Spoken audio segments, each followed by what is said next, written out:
রাজাপুরে রাজমিস্ত্রিকে কুপিয়ে হত্যা, স্কুল ছাত্রীর ঝুলন্ত মরদেহ উদ্ধার। ঝালকাঠির রাজাপুরে পৃথক দুটি ঘটনায় এক রাজমিস্ত্রিকে কুপিয়ে হত্যা করা হয়েছে এবং এক স্কুল ছাত্রীর ঝুলন্ত মরদেহ উদ্ধার করেছে পুলিশ।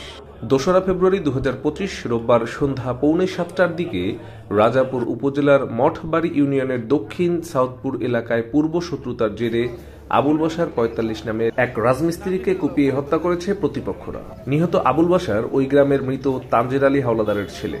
নিহতের মামা রেজাউল করিম জানান, পূর্ব শত্রুতার জেরে স্থানীয় পান্নু খানের ছেলে নাজমুল হাসান খান ধারালো অস্ত্র দিয়ে আবুল বাশারকে এলোপাথারি কুপিয়ে ফেলে রেখে পালিয়ে যায়।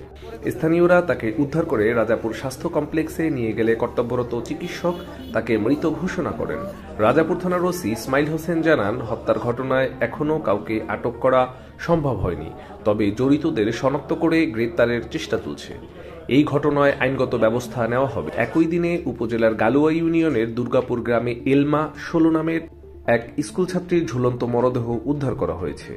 নিহত এলমা গালুয়া দুর্গাপুর মাধ্যমিক বিদ্যালয়ের ১০ম শ্রেণীর শিক্ষার্থী এবং ওই গ্রামের নুরুল ইসলামের মেয়ে।